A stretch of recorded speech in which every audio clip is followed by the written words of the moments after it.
I awake, as always, to the click and whir of 1,000 hidden cameras and the rising glow of the ambient lights. Over the next 30 minutes, the curtain on my bedroom will slowly part, gliding on mechanized tracks, and the yellow sunlight of dawn will stream into the wide circular room. Like all mornings, I entertain for the briefest moments the thought of hurling myself at the windows and plunging the half-mile to the ground. I hold on to the little fantasy of wind and sky and falling for as long as it will remain, dreaming of those magnificent moments of freedom and choice. Even if I were not a coward, there are 1,000 unseen barriers and safeguards. I cannot see them, but several parents are doubtlessly just waiting outside the door, and would be between me and the window before I could leave the bed. I allow the dream of freedom to evaporate for another morning. The woman next to me, I cannot recall her name, shifts and rolls to embrace me. I wrap my arms around her and return the affection, but there is no love in it. She is young and soft, skin still stretched taut over her athletic and perfect frame. I know that in my youth I would have been buzzing with anticipation and lust simply seeing her, but now I can only take solace in the momentary ghost of affection and emotion. Her skin is warm, and her fine and downy body hair is smoother than the silk of the sheets. I draw an abstract of pleasure from the closeness, feeling something akin to happiness when our bellies synchronize in breathing, pressed close as they rise and fall in alternating rhythm. Her breath is hot and damp on my chin and neck. It only takes me a few moments to tire of her, and I swung my legs to the edge of the bed. The black marble of the walls and floor of my bedroom are heated to my exact preference, so I walk, naked, into the large bathroom. Like every morning, I try not to focus on the near-silent buzzing of small servos and motors as each of the cameras pivots to keep me in view at all times. They must be completely autonomous, but it amuses me to think of 1,000 uninformed parents, tediously tracking my every move, 16 hours a day. They would be madder than I by now. The routine begins, not identical every morning, but a tiny repertoire of ordered tasks combined in slightly different order than the day before. Shave, shower, preen, pose, smile, evacuate, masturbate. By altering my routines with feckless reorganization, it gives the impression of variance where there is none.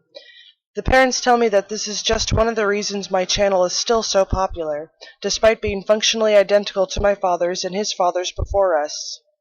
I have a flair for fakery, for lying. It makes them proud. It makes me hollow. I can choose what I want to do for the rest of the day from an approved list. Another beautiful facade of freedom. I can hold court over 100 gladiators and command them to break each other apart. I can paint on a canvas 100 feet tall. I can inhale hallucinogens and stumble through the 1,000-acre wildlife preserve on the outer decks of the tower. I can copulate with my choice of limitless young women, or men. I can beat a child until his skull caves in. It is, of course, a limited form of choice. I cannot go back to bed and weep. I can never say stop. I cannot leave the tower. I am at my most honest, I believe, in the 8 hours of broadcast solitude each night, locked in the blacked-out bedroom of silk and marble and with whatever woman has caught my fancy. These are the times I can admit in my solitude and self-reflection that I would never be able to exist outside the tower. I know nothing about the outside, and my parents and my concubines can only tell me of the millions of people that love me. I don't know how a real person lives. I only know my world. I spend the day in the museum, aimlessly wandering through ancient paintings and statues before practicing horseback ridings on one of the open-air decks.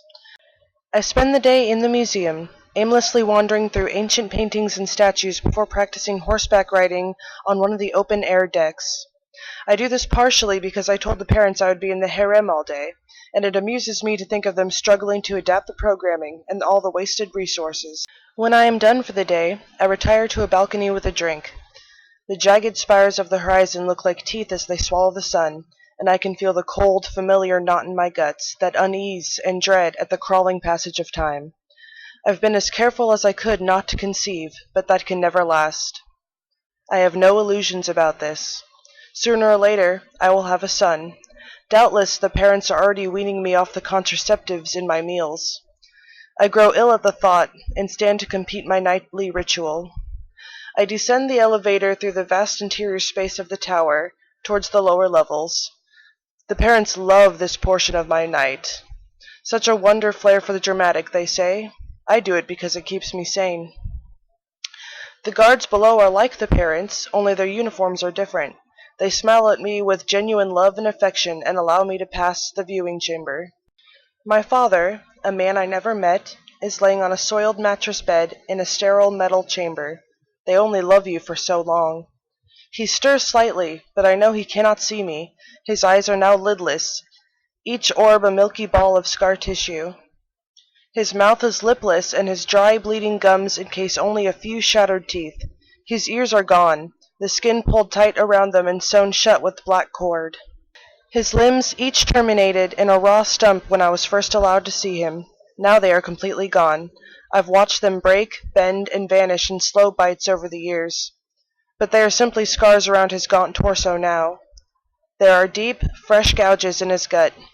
Every time I think he simply cannot endure more, he astounds me by continuing to live.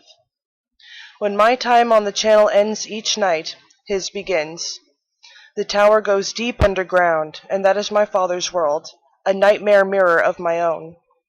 For the last few months they have taken to opening him up to take away ragged chips of his organs. Since they took his tongue and lips, he has no shame about gibbering and wailing wordlessly. I have no love for this man, no pity for this being. I can barely feel pity for myself. But he is my mirror, my portrait of the future. The people that love me now will grow weary and fall in love with my inevitable son. Later, these same people will delight in watching my slow and surgical dismantlement for 8 hours every night. The mechanical arm on the ceiling descends, lopping a hook through the harness around my father's broken body, and carries him into the next room to prep him for the show. He begins to shriek, a ululating cry of helpless terror, and thrashes in the machine's embrace, but it cradles him almost gently as it takes him from my view and into someone else's. I look away, return to my room, lie motionless and empty in the dark. The channel changes.